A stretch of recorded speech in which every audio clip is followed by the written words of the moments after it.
Hey, I'm all set. I got the ticket. I'm going to the Cayman Islands this Friday. I don't get you. Who goes on vacation without a job? What, do you need a break from getting up at 11?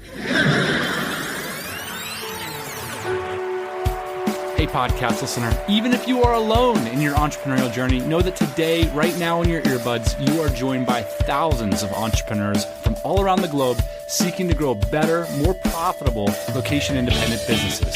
If you'd like to learn more about what we do and download our entire back catalog, check out tropicalmba.com.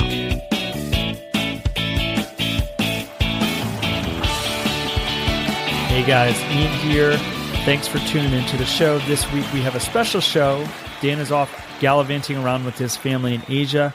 So I am here with Andrew Youderian of eCommerceFuel. Andrew and I sat back and we talked about a few things this week. First, we started the episode talking about bootstrapping, what it means to be a bootstrapper, how these businesses work, what are some of the differences between these businesses and funded businesses. Next, we talked about the drop shipping model. Andrew owns a site, Right Channel Radios. That's how he got into this whole thing, is he is a drop shipper. And so we talk a little bit about the drop shipping model and what we think is going to happen there in the next few years. Finally, we wrap up the episode talking about Andrew's community over at eCommerceFuel. It is a community for online entrepreneurs that are looking to build online stores. And so Andrew and I go into depth about the difficulties of running a community and some of the challenges that we're both facing. So I hope you'll stick with us through the episode. It's about 30 minutes long. And without further ado, here is Andrew.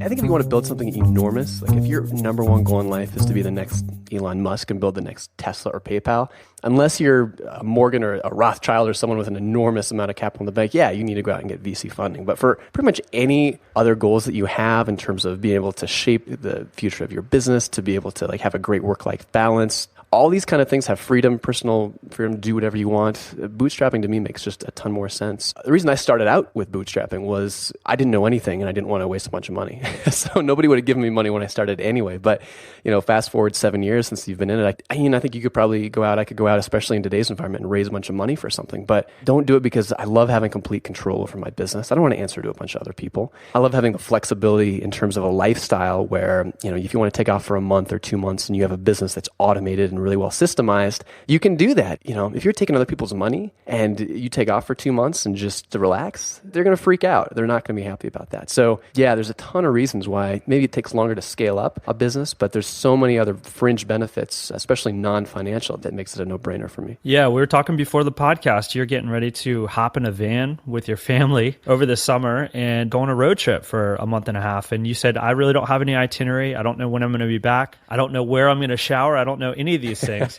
But what I do know is that I've hired somebody, they're in place, they're trained, and then they're going to run the business for me. And so that's really, really exciting, I think. And that's not probably something, like you said, that you can do if you took a bunch of money from somebody. Your investors are going to be pounding down your van door asking you when you're coming back to work. It's one of the benefits, but I think you're right, Andrew. I think at this point, there's a couple companies out there that I think have done this successfully. Lead Pages comes to mind. WP Engine did this. They started bootstrap businesses. And then when they realized that there was a market and when they realized that there was some kind of exit strategy potentially or some kind of bigger play that they couldn't bootstrap their business to anymore, then they went out and raised money. And I think that that's an interesting perspective. You know, we see these companies out here and the idea behind it, especially for somebody that hasn't done it before like me, is like, hey, I've got this great idea and there's so much money right now that people don't know where to invest or how to invest. They're just going to give me a bunch of it and bet on me and expect that this company is going to blow up. As an investor, like, I just think, wow, there must be like a lot of dumb money out there right now. But as a bootstrapper, I just think like that is not the way that you build a business. The way that you build a business is you identify a market, you identify a need, you identify some customers, you actually build the business, you get some revenue going. And that's what you've done with Right Channel Radio. So why don't you talk a little bit about the inception of that business and how it came to be? For Right Channel, it was the first business I ever started probably 7 years ago, and got into the corporate job, wasn't loving it, kind of your typical story of just too much work and not enough life balance, and quit and just looked for a niche, thought radios was an interesting one. And so I started a dropshipping business doing that. And, really started with $1,500 because you don't need a whole lot. I mean, a lot of times it's easy to look at money as a solution. And, I don't know if you've done this in your business, but you got extra money laying around, or if you take VC money or angel money, it's easy to say, oh, I got $200,000. This is going to help the business take off. A lot of times throwing money at a problem is not what it needs. And you just see the money disappear, especially if you're not invested in actually making that work. And so for me, just what my business needed early on was me to just hustle and figure out what the market was and build it up and figure out how everything worked. That's, I think, what the biggest, as an entrepreneur, you got to do in the early days. You can't pay someone to do that. Just kind of did a lot of SEO myself, built up a website, and over the years, built it up to the point where it was supporting my family and grew to a business size where it was kicking off cash and allowed me to go into other ventures. So that's kind of the real rough genesis story. And one more point back to the VC thing is bootstrapping. I think there's this kind of misconception with bootstrapping that if you're a bootstrapper, you can only build tiny businesses. You have to, survive on ramen for decades at a time, and you can't build anything meaningful. And to me, bootstrapping just means growing with your existing resources. If you've got it over years of, saving the money and having a profitable business, you can build a business with $1 million in cash, but you're the one who's funding it. You're not taking all these outside interests. When I think about plowing money back into my business, and we can talk about how you plowed money back into Right Channel Radio. Yeah, I've got a couple dollars now. What would I do with it if I had to put it back into my business? And a lot of times, Andrew, in the bootstrap business, the answer is nothing. I would do absolutely nothing. I wouldn't plow, in some cases, the money back into the business. I would take the money and I would put it into another venture. I would put it directly into my pocket.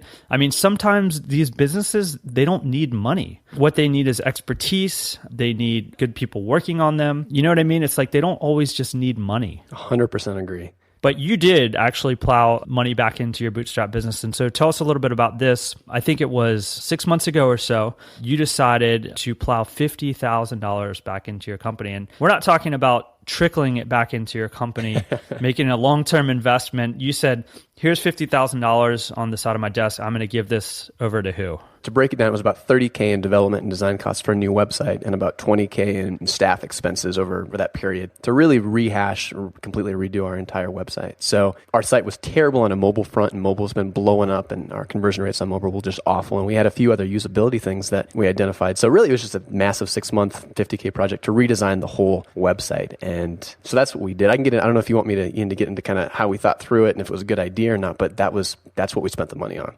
You were making a big gamble. I assume like sales had plateaued or something had happened and you figured like, well, how am I going to take this to the next level? I mean, what was your kind of frame of mind when you decided to reinvest in this company? And also like keep in mind, because yes, this is a bootstrap business, like you didn't have $5 million sitting behind you just ready to deploy on whatever you wanted to deploy it on. So I think a lot of being a bootstrapper also requires you to be very frugal and to think a lot about your decisions that you're going to make and make sure that they're going to count, because this is not a small amount of money for a bootstrap dropship site, right? Not a small amount of money for me. Right. In terms of thinking through it, sales hadn't plateaued. We had a terrible year. I mean, every year up until 2014, we had grown the top line and things have been nice and rosy. 2014, sales just fell off a cliff. I mean, sales were down 30% year over year, which is enormous. And so I had to kind of sit down and really say, holy cow, like what is going on here? And it was at the point where I either need to take some serious drastic action, or I just need to sell this business and cut my losses. And so decided to, identify that mobile was a big issue. There were some usability issues. We identified these pain points and said, okay, well, how much is it going to cost to fix this? So we put, the $50K, and that's the investment. So on that, we looked at a couple things, or I did rather, looked at one, how much do I actually think this can increase, the profitability of the business? So you make some assumptions there, but I've done a couple of redesigns, so I had a rough idea. And then secondly, you don't just look at, or at least I didn't just look at the income stream annually, but you also look at the increased value to the equity of the business. So if you increase a business's earnings by, let's just say 50K every year, you get that 50K every year, but the value of the business, if you were to sell it, goes up anywhere from 2 to 3 times that 50K. So 100 to 150K. You bake that into it. Plus you also, if you ever decide to sell, it's so much easier to sell a business that is growing as the one that's contracting. And I'm not planning on selling it, but that's something you bake into the value. So we looked at the 50K cost versus the increased value in terms of earnings and equity in the business and said, we don't know if this is going to happen, don't know for sure, but I think it's a pretty good expected value gamble, and so we did it.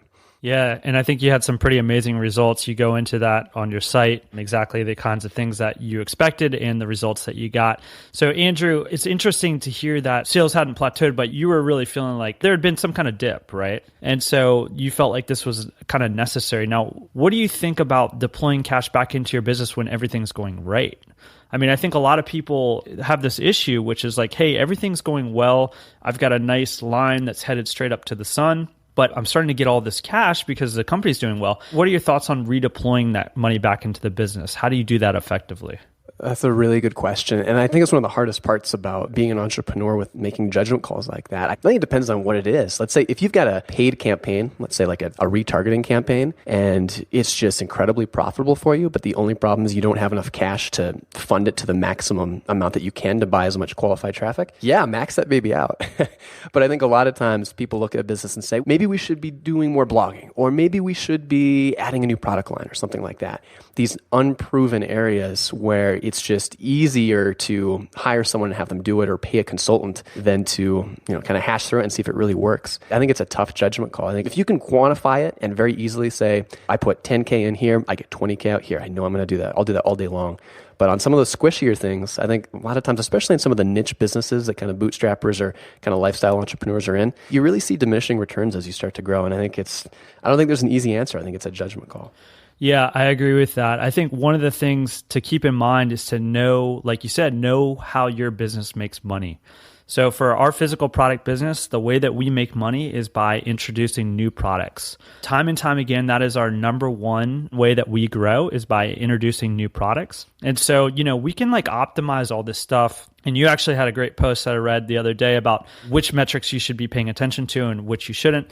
We can optimize for all these metrics, like, conversion metrics and all this stuff. And we have a guy that does that full time and he's great at it. But those are optimizations. When I really want to watch my company grow, I plow money back into product development. It's knowing that's really important and understanding those numbers to make a move. I want to talk a little bit more about Right Channel Radio until we go into some other stuff here. And by other stuff, I mean your community, because you have a community also.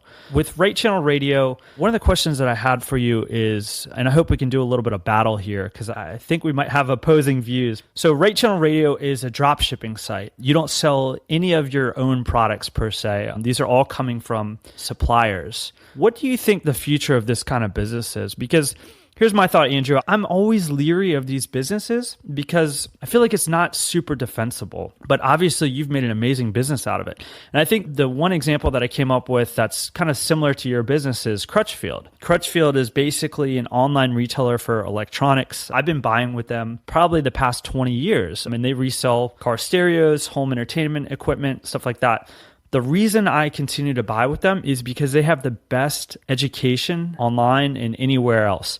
And so when I call these guys up on the phone and I say, these are my requirements, the guy on the phone knows exactly which product I need, and I'm willing to pay a premium for that. And so I kind of see some similarities between that and Right Channel Radios, but let me know, what do you think makes this business so defensible and so successful with you? Because essentially you're a drop shipper, right? I mean, you're selling other people's products. It seems to me like it could get wiped off the face of the planet if some other dropshipper comes in. So how does it work? Very valid points. For us, the two big success factors that have allowed us to make it work is, I think, fairly effective SEO and marketing. I think we've done a good job on that and driving cheap long-term traffic with SEO, which I will grant you is dangerous. I'd much rather have a really diversified 4 or 5 stream, traffic stream that could diversify the risk of Google slapping us. And secondly, just what you said with Crutchfield, I think they're a great example. We're nowhere near as good as they are, but the premise is the same.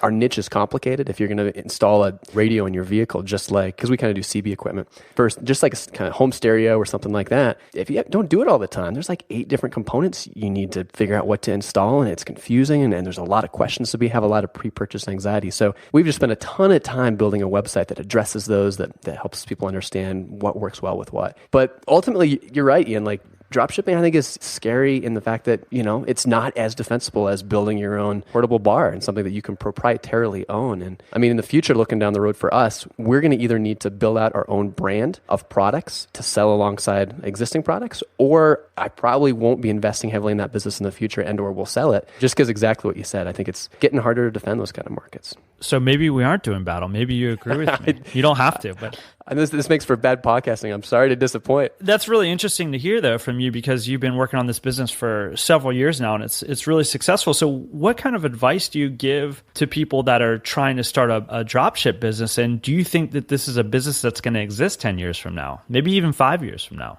Yeah, I think it'll exist in 5 years, 10 years, maybe a little murkier. And I still think it's definitely possible to run a dropshipping business and run it well. But I think the criteria for niches that make that work is much narrower than if you want to build your own product. Because if you're in a dropship, you got to add value apart from price. Try to do it on price, you're going to get murdered. You got to add through educational value. Not only that, you have to have a niche where there's a lot of accessories, because you could have the world's greatest website about big screen TVs, but people find what they want. They find it on Amazon for $60 cheaper. They're going to buy it from them because it's easy. People shop on our site. They find what they need. It's a basket of half a dozen products that all cost $20 to $30. That's a pain to comparison shop. So you can do it with dropshipping, but it's a lot harder to find the right niche. So, for people starting out today, I would recommend, if you're brand new to e-commerce and you want to get started, you don't have a lot of capital, and you really just want to get your feet wet without risking a bunch of money, there's nothing wrong with getting a dropshipping site started. I've learned a ton doing it. It's a great way to get your feet wet. And if you pick the right niche, even though it's a little harder, it can be an awesome lifestyle business, because I don't have a warehouse to run. I have no cash flow issues. There are some upsides to it. But long term, to build a brand, which is what's going to be most defensible with Amazon just eating the e-commerce world, it's a lot harder to do with dropshipping. And I think it's the risk to reward and the payoff long term is much higher if you can build your own product. Well, I think you're right on the mark there, Andrew, when you talk about not having any inventory and not having a lot of overhead and warehouse space and all that stuff. So I'm curious to hear from you. What is the bottom line percentage-wise in a business like yours? Gross margin it varies. We're doing some price testing now, but it varies a little bit. But after you pay all your expenses, including employees, insurance, all that kind of stuff, we're at about 20% net income margin off top line. We're at a similar number, and we have all the overhead and, like you said, all the other expenses and worries and inventory. So when you look at, the business that I'm running, the business that you're running, at the end of the day, they put about the same amount in your pocket, but you have a lot less risk than we do in a lot of ways. And so I think that that's interesting. And I also think that your point is interesting, Andrew, that if you can parlay this idea of drop shipping into manufacturing your physical products, there could be some kind of opportunity there, I think. And what we're talking about here is essentially like a little bit longer runway for this kind of business. So I think we both agree that we're not exactly sure when Amazon and these bigger guys are just going to consume everything, and the SERPs are getting smaller. And it's like, when are we just going to fall off the front page? So you got to have some kind of defensible approach, owning your own customers, owning your own products, having repeat customers that are loyal to you for some reason. These are all good things to do. Yeah, you mentioned, on the flip side, it's always funny. You talk to a dropshipper and they'll say, oh man, if only I had my own product that was proprietary. You talk to a guy who's stocking their own stuff. They're like, oh, I hate, if only I didn't have a warehouse and all the, inventory that sucked up my cash. So the grass is always greener. Right. But, we may be close to the same on the bottom line, 20%-ish plus or minus. But for you, well, you definitely have a more defensible brand in that you have your own brand, you have your own product. Long term, that's going to be more defensible than reselling other people's stuff, which is what I do. Sure. So let's talk about where this leads. And for you and I, it's kind of led to the same place. Brothers from a different mother, it seems like. Where it led for you, rather, was to a community. You had built this amazing business, Right Channel Radio, and you had sold another business. And at some point, you started blogging about it. Dan and I started reading your blog. And then eventually, you turned that blog into a community. So tell us a little bit about your community. Tell us a little bit about the people that are in there and what to expect if people join. So it's called the eCommerceFuel private forum, and it's a community for established e-commerce entrepreneurs and professionals. So people that have some experience either owning a store with a certain amount of revenue, or they actually have professional experience, either being employed by a store, an e-commerce company, or maybe working as an email marketer or SEO or something like that. Try to really make it a place where people with real world experience in e-commerce can connect, can talk, can share what's going on in their life. And we've been doing it for just about 2 years now, close to 2 years. And it's been a lot of fun. It's a lot of work. Ian, you know how much work it is, running and growing a community, but it's cool in the sense that you're building something by networking people. It's kind of rewarding in a way that physical products aren't. So it's awesome. One of the things that I still truly believe in, having our community, the DC, the last couple of years, and you can agree or disagree with me on this, but I generally feel like there's an abundance mindset. And so people that join these communities, I generally feel like they're willing to share a lot, even though they're next to people that they might be competing with. How do you deal with that in your community, Andrew? Because essentially all these people own stores. Are any of them in the same niches? Yeah, good question. That's something, because we are a little more hyper-focused on e-commerce, I think there is maybe a little bit more of a concern about competitors, and that's something we've talked about. It's something we've got a few ideas to combat, but we haven't come up with, I think, a fail-proof way to deal with it. So there's been people where we've kind of thought about doing immunity things, like some of our top members. There's one guy that came in and added so much value in a particular niche. I said, hey man, who are your top competitors? And he told me who his top guy was. Had a very contentious relationship with him. And I said, if he ever applies, we're just going to flat out decline him. Just because he came and added so much. And I've heard from other people too that if they have a competitor join up, they're a little bit more weary about, and careful what they share. So I think it's a tough thing to figure out. That being said, I think people still are fairly and surprisingly open with a lot of things in their business that maybe aren't, giving away trade secrets. But I think having that private environment, whether it's the DC or eCommerceFuel forum, is really helpful, because we talk about stuff like I know you guys do, about taxes, about things that you wouldn't necessarily post in public if you knew it was going to get crawled by Google or seen by everybody. Yeah, and it's really a place to have those kinds of conversations. So that's interesting. The immunity approach, we've taken a similar approach in certain instances, because you're right. These people show up, they provide tons of value, and then the last thing you want to do is let their competitor in, especially when they've kind of taken their clothes off. So I think that that's a very unique approach. It's something that's going to become an issue and already is. So running these communities, Andrew, not the easiest thing in the world. And I think one of the things that's not easy about them is it's kind of different than a forum. It's more like a community. And one of the problems that's existing for us right now in this community is trying to find, and this has been a problem for like the last year and a half, trying to find decent software to have these conversations on, or a decent platform. Why do you think no one has come up with a solution for this yet? And what are we waiting for? Should we go out there and develop this? Or do you think that there's just not enough of our communities out there right now? How are you dealing with this problem? Because it becomes a problem in facilitating conversations, right? And finding content. I don't know exactly why this is such an issue, but it is. So what are you doing to combat it? Well, I'm raising a huge round of VC fund to start a company to go out and solve this problem. It is a huge problem. And I think form software, a lot of times what these things run on is, I think you guys run on Ning, I believe we run on something called Vanilla Forms. And Vanilla Forms is a little bit more modern, but still, I don't know if it's that there aren't enough communities that are like ours, that we're so niche that there isn't enough demand for the software in the market. I don't know if that's it, or if just form software was one of the earliest pieces of software online, and so it really hasn't had to evolve much over the last 15 to 20 years. I'm not sure what the problem is. I don't know if you've heard of Discourse, but Discourse is probably if I was starting a forum today, that's what I would use, Discourse. It's form software for 2015. It's really impressive. But it's a problem, but even with something like Discourse, if you're trying to manage payments and subscriptions, I haven't found anything that bolts in really nicely with form software in terms of managing payments, and it's a huge pain for us to manage those, and I imagine it is for you too. So I don't know, it's tough, but it's definitely a huge hole in the market. If somebody came up with great form community software that had integrated billing and was really robust, man, I'd pay a pretty penny for it. Like you said, maybe we should go raise a round, Andrew. I don't know what you think about that, but I want to talk a little bit about your onboarding process and your churn. So we had a conversation probably a couple months ago, and you told me your churn number, and I just about fell off my chair because it was so good. And that's one of the problems that you have in these communities is churn. And the interesting thing with churn is you can kind of look at it and know exactly how long this business is going to stay afloat. It's kind of like a math equation into the future, if you know what I mean. Our churn is definitely not as good as yours, and you have an incredibly low churn. And part of what you attribute that to is your onboarding process. So I want to hear a little bit about your onboarding process, and I also want to share some thoughts on that because I know you've got an amazing system.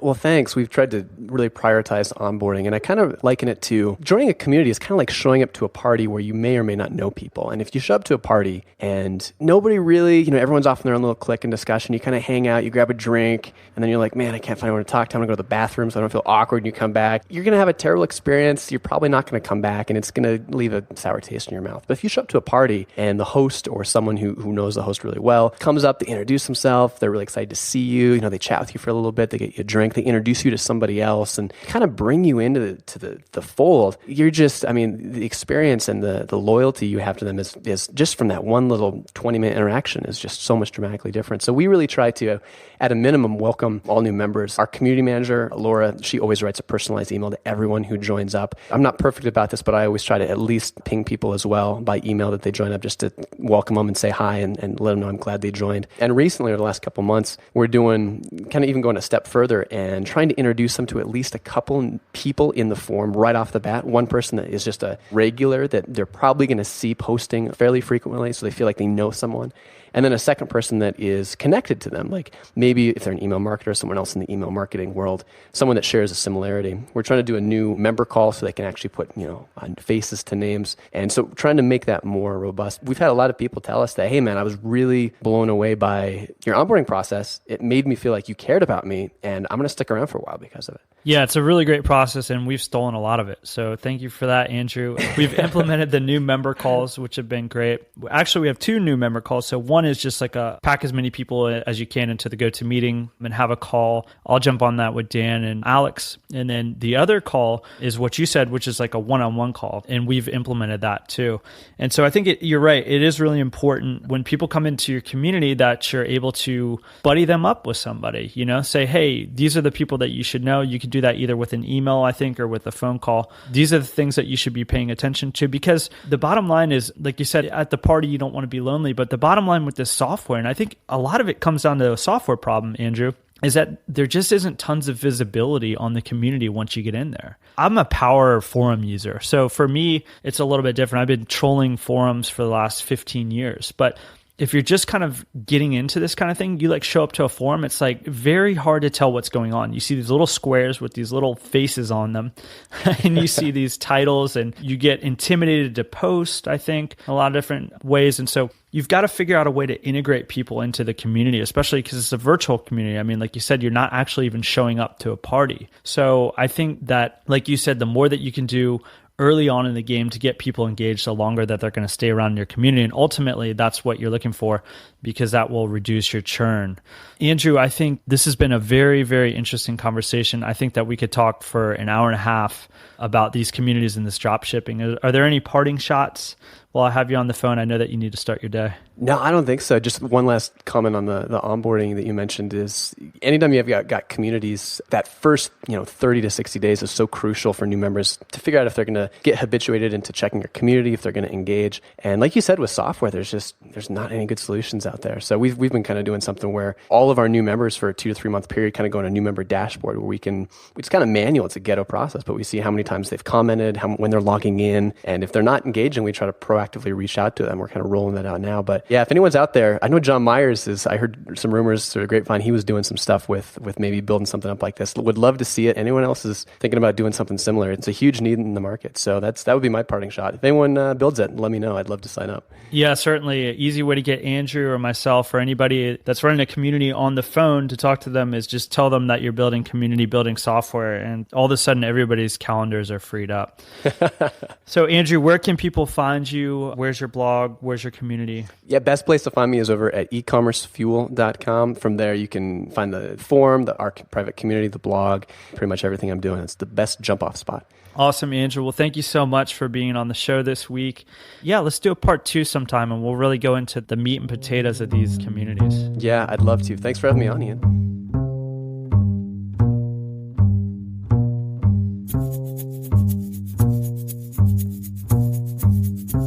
Hey guys, thanks for sticking around to the end of the episode. If you have any questions, comments, or concerns about me hosting the show in the future, go ahead and jump over to tropicalmba.com. This show will be at tropicalmba.com/dropshippinglife.